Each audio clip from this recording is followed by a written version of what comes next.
2020년 마지막 주일 예배 이렇게 성전에 나와서 영과 진리로 예배드리는 사랑하는 성도 여러분 모두 위에 하나님의 크고 놀라운 은혜가 풍성하게 임하시기를 주의 이름으로 축복합니다. 우리 옆에 앞뒤에 보면서 함께 인사 나누겠습니다. 함께 예배 드리게 돼서 기쁘고 감사합니다.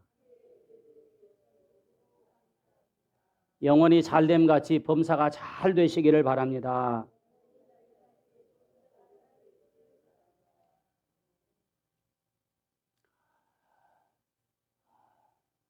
우리 2020년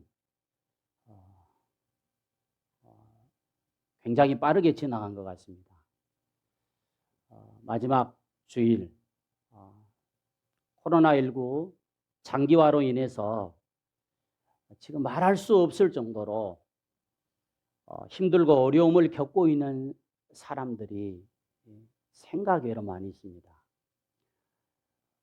또 특별히 소상공인들을 생각하면 마음이 너무 아픕니다. 물론 교회들도 마찬가지입니다. 하지만 이런 상황에서도 우리를 향하신 하나님의 간절한 바람이 있습니다. 그 바람이 뭘까? 그 바람이 뭘까요? 우리는 지난 성탄절까지 12월 4번에 걸쳐서 하나님이 예수님을 이 땅에 보내신 이유를 우리가 살펴보았습니다. 그 첫 번째가 마가복음 2장 13절로 17절에 죄인을 부르려고 오신 예수님. 또 누가복음 19장 1절로 10절의 말씀을 통해서 잃어버리는 자를 찾아서 또 구원하러 오신 예수님. 마태복음 20장 20절로 28절을 중심으로 섬기려 하고 목숨을 많은 사람의 대속물로 주려고 오신 예수님. 또 지난 성탄절에 요한복음 10장 7절로 10절에 생명을 얻게 하고 더 풍성히 얻게 하시려고 오신 예수님. 이런 말씀으로 우리가 하나님의 은혜를 나누었습니다. 여러분, 하나님께서 예수님을 인간의 몸을 입고 이 땅에 보내셨고 우리 죄를 대신해서 십자가에 못 박혀 돌아가시고 또 3일 만에 부활하게 하신 궁극적인 이유가 뭐라고 말씀합니까? 우리 베드로후서 3장 9절의 말씀을 다 같이 한번 우리 함께 보겠습니다. 시작. 주의 약속은 어떤 이에 더디다고 생각하는 것 같이 더딘 것이 아니라 오직 주께서 너희를 대하여 오래 참으사 아무도 멸망하지 아니하고 다 회개하게 이르기를 원하시느니라. 자, 베드로후서 3장 9절의 말씀을 통해서 우리 하나님의 바람이 뭐냐면 아무도 멸망하지 않기를 바란다는 거예요. 그리고 다 회개하게 이르기를 원하신다라고 말씀하고 계십니다. 자, 그러면 오늘 본문의 말씀에서 하나님의 바람이 무엇일까요? 오늘 4절의 말씀에 오니까 이렇게 말씀하고 있습니다. 우리 한번 4절 말씀 다 같이 한번 볼까요? 4절의 시작. 하나님은 모든 사람이 구원받으며 진리를 아는 데에 이르기를 원하시느니라. 하나님은요, 모든 사람이 구원을 받으며 진리를 알기를 원하신다는 거예요. 이게 하나님의 바람이에요. 자, 우리 아까 베드로후서 3장 9절의 말씀을 통해서 우리가 보았지만 아무도 멸망하지 않고 다 회개하기에 이르기를 원하신다고 그랬잖아요. 이 말씀을 연결해서 보면 같은 맥락이에요. 하나님은요, 모든 사람이 구원받기를 원하셔요. 성경 66권의 말씀은 모두가 중요합니다. 아마 중요하지 않았다라고 한다면 정경에 또 포함되지 않았을 것입니다. 그러나 성경 66권을 통틀어서 하나님의 마음을 가장 잘 나타내는 핵심 구절이 있다고 한다면 그 핵심 구절은 무엇일까요? 저는요, 요한복음 3장 16절이라고 생각을 합니다. 요한복음 3장 16절이 굉장히 중요하기 때문에 이 말씀을 맨 처음에 저는 외웠어요. 하나님이 세상을 이처럼 사랑하사 독생자를 주셨으니 이는 저를 믿는 자마다 멸망치 않고 뭐 한다고요? 영생을 얻게 하려 하심이니라. 하나님의 바람이 여기에 바로 함축되어 있다고 말할 수 있을 것입니다. 하나님은 세상을 이처럼 사랑하사 독생자를 주셨다는 거예요. 왜? 예수님을 믿고서 한 사람도 다 멸망하지 않기를 바래서 그런 거예요. 하나님께서는 인간이 타락하고요, 또 구원의 계획을 세우셨는데 바로 그 구원의 계획을 예수님의 십자가를 통해서 다 이루셨습니다. 여러분, 세상에는요, 선한 사람도 있고 또 반대로 악한 사람도 있습니다. 세상에는요, 배운 사람도 있지만 또 사정 때문에 배우지 못하는 사람도 있습니다. 세상에는 부자도 있지만 가난한 사람도 있어요. 또 사장도 있는 반면에 거기에 종업원도 있습니다. 권세를 가진 사람이 있는가 하면 권세를 갖지 못한 사람이 있어요. 이렇게 세상에는요, 다양한 사람들이 살아가고 있는 것입니다. 그런데 이렇게 다양한 사람들 가운데서 여러분, 구원을 받을 사람과 구원을 받지 못할 사람이 구분되어 있는 것이 아니라는 거예요. 하나는 뭐래요? 모든 사람이 구원받기를 원한다는 거예요. 가난한 사람도요, 배우지 못한 사람도, 낮은 자리에 있는 사람도 모든 사람이 다 구원받기를 원한다는 것입니다. 하나님의 마음은 모든 사람이 죄와 죽음과 지옥에서 구원받기를 원하셔요. 그런데 오늘날 사람들은 어떻게 살아가고 있습니까? 하나님의 이 마음을 알지 못하고 계속해서 하나님을 믿지 않고 살아가고 있다는 거예요.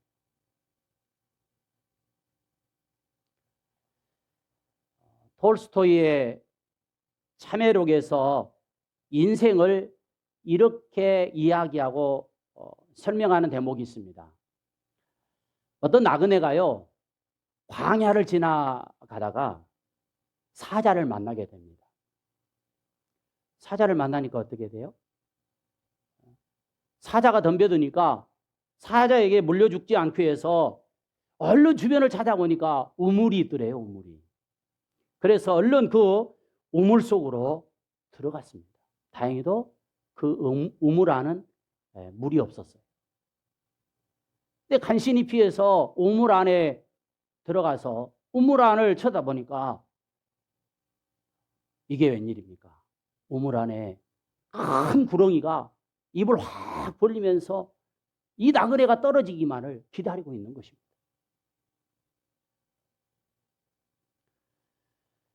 여러분, 한번 이것을 생각해 보십시오. 올라가자니 사자에게 물려 죽을 것이고, 내려가자니 큰 뱀에게 삼켜서 죽을 것이고, 생각이 굉장히 많았습니다. 간신히 그는요, 그 샘에서 돌틈에서 나온 나뭇가지, 조그만 나뭇가지에 매달려 있는데 세상에 그 틈에 생쥐가 그 나뭇가지를 갉아먹고 있는 거예요. 조금 있으면 나뭇가지가 부러져서 나그네는 아마 밑으로 떨어져서 큰 뱀의 밥이 될 것입니다. 그래 나그네는 주위를 한번 돌아보았습니다. 그랬더니 그 나뭇잎 끝에 몇 방울의 꿀이 흐르고 있는 거예요. 그 나그네는 그 꿀을 발견하고서는 밖에 있는 사자도 잊어버리고 밑에 있는 뱀도 잊어버리고 그 나무 가지 또 나무 그 입에서 묻어있는 꿀을 혀로 핥아먹고 있더라는 것입니다. 톨스토이는요, 인간이 산다는 것이 꼭 이런 모습이다라고 이렇게 비유로 설명을 하는데, 세상 사람들은요, 언젠가는 자신이 죽는다는 것을 알면서도 그것을 잊어버리고 세상에 취해서 이 세상 것만 바라보고 살아간다는 것입니다. 언젠가는 검은지와 흰지가 나뭇가지를 갉아먹으면 마침내 인생은 끝이 날 것입니다. 잠시 주어진 건강, 쾌락, 부와 권력, 명예라는 달콤한 꿀을 맛보고 살지만 언젠가는 사람은 죽을 때가 있다는 거예요. 여러분, 모든 것이 시작이 있으면 마지막이 있는 것입니다. 누가복음 12장에 나오는 어리석은 부자처럼 한 해 농사가 너무 많이 잘 돼가지고 하인들에게 곡간을 헐고 크게 짓고 그 곡간에다가 모든 곡식을 쌓아놓고 쉬고 평안히 쉬고 먹고 마시고 즐거워하자 이렇게 얘기할 때 하나님께서 그 부자에게 이렇게 말씀하십니다. 어리석은 자야, 오늘 밤에 네 영혼을 도로 찾으면 네가 지금 예비해 놓은 그 재산이 무엇이 되겠느냐? 이 세상에서만 부유롭게 사는 자, 하나님께 부유하지 못한 자가 바로 이와 같은 자다라고 말씀합니다. 사랑하는 성도 여러분, 하나님은 죽음 뒤에 우리 인간에게 무엇이 있다고 말씀합니까? 히브리서 9장 27절에 한번 죽은 것은 사람에게 정하신 것이지만 그 후에는 뭐가 있다고요? 심판이 있다고 말씀해요. 그런데 여러분, 우리 사람은 언젠가는 죽는다는 사실을 누구나 다 잘 알고 있잖아요. 그런데 죽음 후에 심판이 있다는 사실을 믿지 않고 살아간다는 거예요. 예수 믿는 사람에게는요, 상급의 심판이, 천국의 심판이 있지만 예수 믿지 않는 사람에게는 지옥 가는 형벌의 심판이 있다는 것입니다. 예수님께서 누가복음 16장에서 나사로와 부자의 이야기를 통해서 이 지옥의 모습을 아주 생생하게 말씀을 해주셨어요. 부자는 이 땅에서 여러분 매일같이 부자니까 잔치상을 차려 놓듯 그 상을 차려서 배부르게 먹고 즐거워했습니다. 그러나 부자는 아무것도 없기 때문에 그 부자의 상에서 떨어지는 뭐예요? 부스러기를 얻어서 먹고 흥건히 살아가는 거예요. 그러나 세상에는 공평합니다. 부자도 죽고 그리고 거지 나사로도 죽었어요. 여러분, 그런데 그 다음 장면에 예수님께서 뭐라고 말씀하시냐면 딱 죽어서 보니까 나사로는 어디에 있었어요?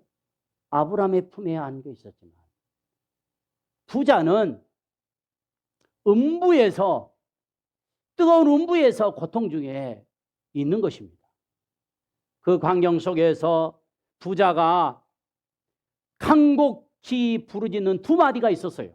그게 뭐냐면 아버지 아브라함이여, 저 나사로를 시켜가지고 손가락 끝에다가 물 한 방울만 찍어서 내 혀를 서늘하게 해 주십시오. 나는 여기서 뜨거워서 지금 죽겠나이다. 저 손가락 끝에다가 물 한 방울만 내 혀에다 해주면 족하겠습니다. 그랬더니 예수님이 뭐라고 말씀합니까? 너 있는 곳과 아브라함의 있는 사이에는 골이 너무 공간이 커서 갈 수도 없고 올 수도 없다고 얘기합니다. 한번 가버리면 다시는 후회해도 건너올 수 없다고 얘기해요. 그 얘기를 듣고서 부자는 다시 한번 간곡한 외침을 합니다. 뭡니까? 아버지여, 지금 내 형제들이 세상에 5명 있는데 그 형제들이 아직 죽지 않았습니다. 그 형제들에게 이런 지옥이 있다는 사실을 나사로를 좀 보내서 얘기 좀 해주십시오.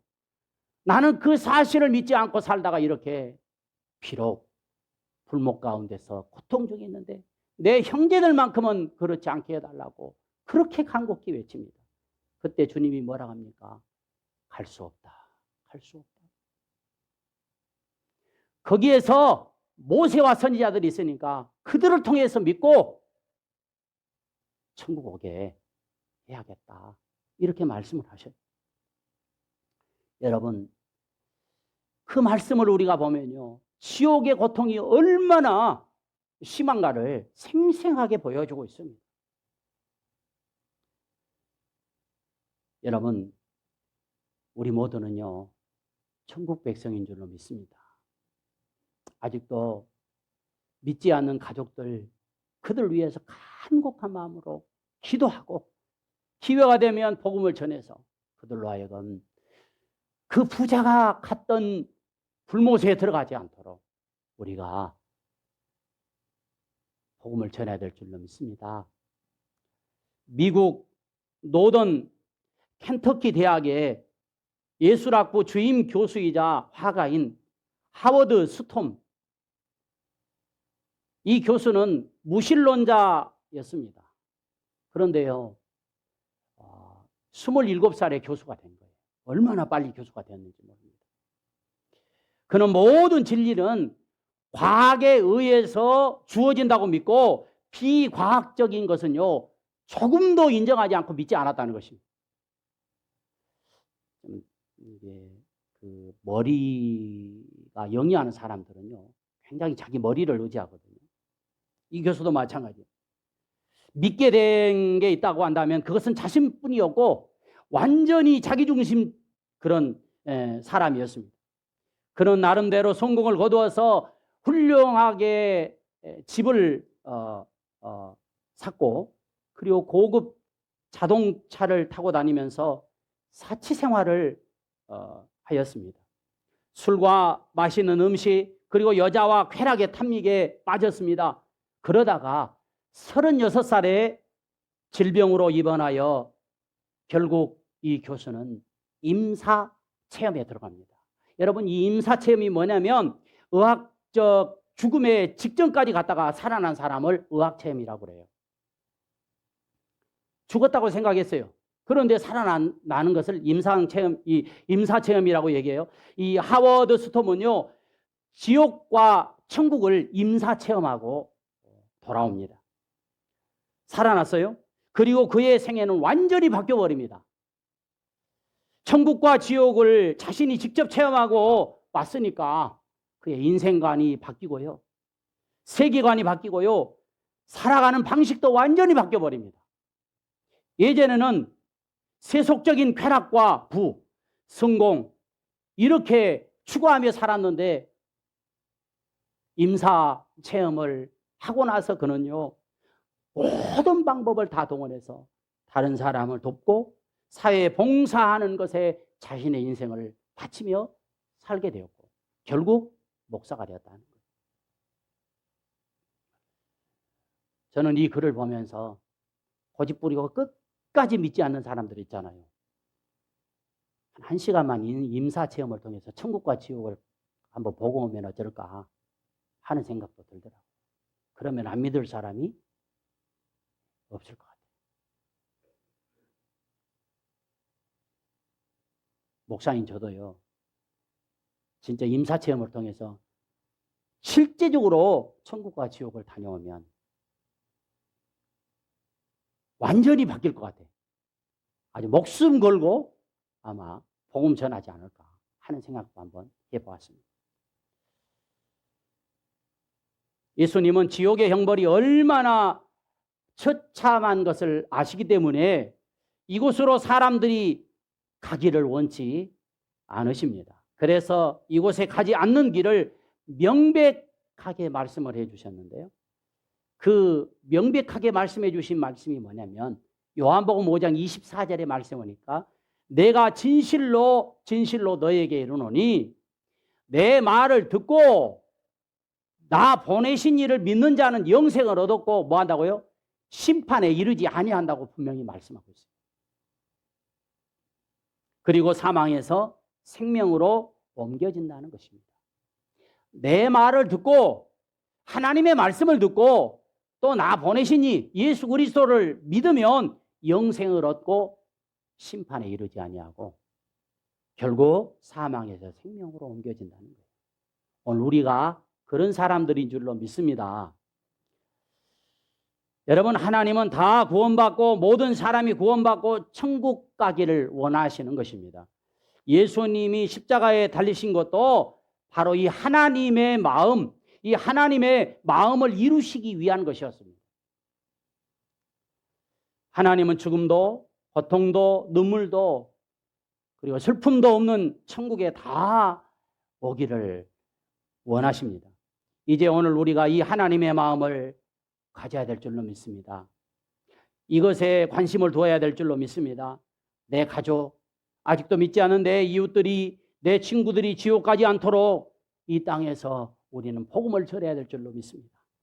바울은 사랑하는 영적 아들 디모데에게 이렇게 이야기합니다. 디모데후서 4장 2절에 때를 얻든지 못 얻든지 말씀을 전파해라.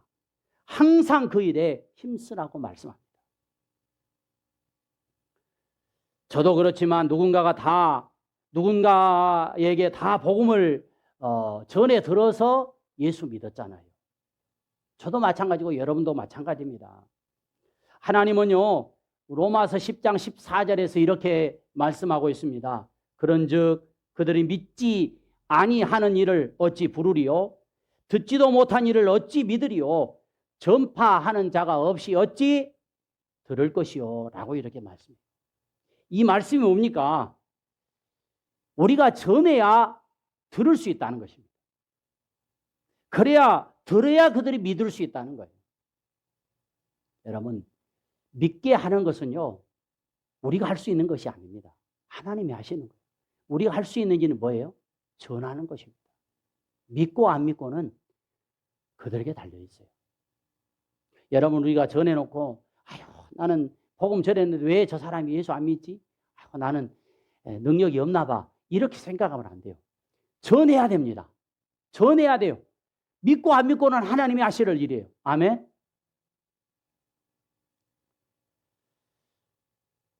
여러분, 우리 하나님의 마음을 알아서 우리도 하나님의 마음으로 복음을 전하는 그런 사람. 왜요? 다 하나님은 구원받기를 원하시기 때문에 그래요. 두 번째, 하나님의 간절한 바람이 뭘까요?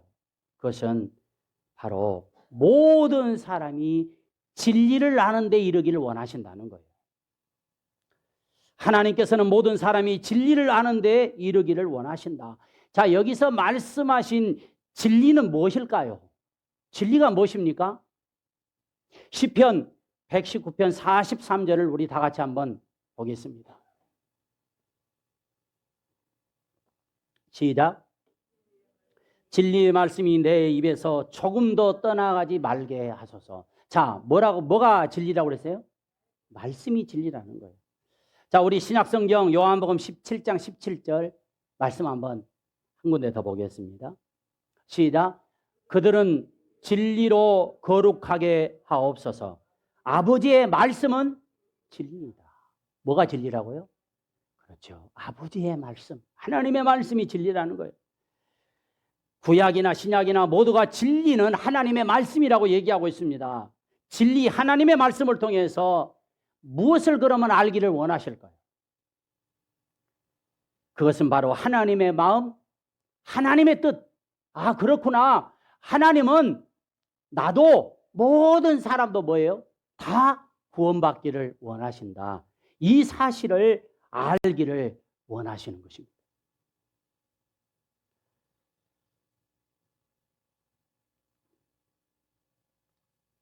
가끔 부모님들이요, 자녀들에게 이런 말을 할 때가 있습니다. 얘들아, 다 필요 없다. 그러면서 뭐라, 내 마음, 내 속 좀 알아주라. 응? 여러분, 부모님의 마음, 부모님의 속을 모르고요, 무조건 잘해 드린다고 한다면, 물론 그 자체도 좋아하실 수 있지만, 무엇보다도 중요한 것은 뭐냐면 부모님의 마음, 부모님의 속을 알아주는 자녀가 최고의 자녀인 줄로 믿습니다. 그래요. 하나님의 마음을, 하나님의 속을 알아주는 성도가 가장 하나님께 복된 성도인 줄로 믿습니다. 진리는 하나님의 말씀입니다. 진리를 통해서 하나님의 마음, 하나님의 뜻을 알기를 원하셔요. 요한복음 17장은 예수님께서 하나님 앞에 기도하는 내용인데요. 요한복음 17장 4절로 5절에 이런 기도를 우리 예수님이 하나님 앞에 드립니다. 아버지께서 내게 하라고 주신 일을 내가 이루어 아버지를 이 세상에서 영화롭게 하였사오니, 아버지여, 창세전에 내가 아버지와 함께 가졌던 영화로서 지금도 아버지와 함께 나를 영화롭게 하옵소서. 자, 보세요. 아버지께서 내게 하라고 주신 일을 내가 이루어서 아버지를 영화롭게 했다는 것입니다. 이거예요. 아버지가 하라고 하는 일을 해야 영화롭게 하고 하나님의 마음을 기쁘게 할 수 있다는 것입니다. 신앙생활을 하다 보면 하나님의 마음도 모르고 무조건 열심히 한다고 기뻐하는 것이 아니라는 거예요. 신앙생활 열심히 하면서 하나님이 하라고 하신 일을 할 때에 하나님이 기뻐하시고 이것이 곧 하나님의 바람이에요.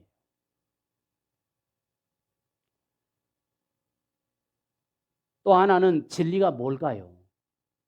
진리는요, 요한복음 14장 6절에 보니까 예수님이 진리라고 말씀하네요. 예수께서 가라사대, 예수께서 이르시되 내가 곧 길이요 진리요 생명이다, 이렇게 말씀하잖아요. 예수님 자신이 뭐라고 그랬어요? 진리라고 말씀해요. 그러니까 진리를 아는데 이르기를 원하신다는 것은 진리이신 예수님이 어떤 분이신가를 뭐예요? 알기를 원하신다는 거예요. 예수님이 어떤 분이십니까? 오늘 본문 5절에 보니까 이렇게 말씀하네요.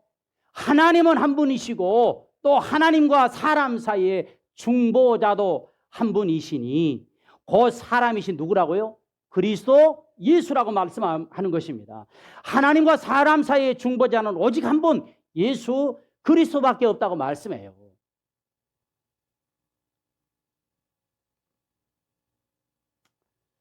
여러분, 하나님과 사람의 중보자이신 그럼 예수님은 어떤 분이라고 말씀하고 있습니까? 6절을 다 같이 한번 우리 읽겠습니다. 6절입니다. 시작. 자기를 대속물로 주셨으니 기약 이르러 주신 증거니라.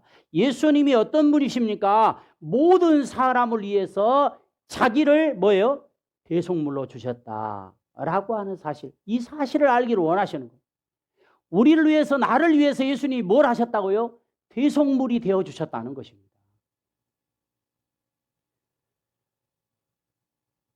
여기서 안다라고 하는 단어는요, 여러분, 인간의 어떤 탐구로, 인간의 노력으로 아는 지식이 아니라 계시로 말미암아 아는 지식을 말씀하고 있는 것입니다. 다시 말해서 인간의 탐구로 이루어지는 지식으로는 절대로 하나님의 마음, 하나님의 뜻을 알 수 없다는 거예요.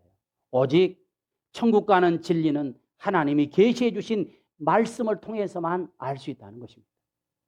사랑하는 성도 여러분, 오늘 본문 4절에 모든 사람이 구원받으며 진리를 아는데 이르기를 원하신다라고 말씀합니다. 예수님은 하나님과 사람 사이의 중보자로 오셔서 우리 죄를 위하여 대속물이 되어주심으로 우리는 그 사실을 믿고 구원받아 진리를 깨닫게 되었습니다. 그러므로 이제 우리가 할 수 있는 것은 7절의 말씀처럼, 우리 7절 말씀 다 같이 한번 읽겠습니다. 이를 위하여 내가 전파하는 자와 사도로 세움을 입은 것은 참말이요 거짓말이 아니니 믿음과 진리 안에서 내가 이방인의 스승이 되었노라. 자, 여러분, 우리가 예수 그리스도를 통해서 구원받았어요. 진리를 알았어요. 그러면 지금 우리가 뭘 해야 됩니까? 오늘 말씀처럼 사도로 그리고 전파하는 자로 세움을 받았으니까 이방인의 스승이 되자는 것입니다. 즉 뭡니까? 이방인들, 아직도 믿지 않는 사람들에게 복음을 증거하는 사람이 되자는 거예요. 오늘 구원받지 못한 가족들 그리고 이웃들에게 구원의 복음을 전파해서 그들로 진리를 알도록 쓰임받는 하나님의 사람들이 될 수 있기를 주님의 이름으로 축원합니다. 기도하시겠습니다.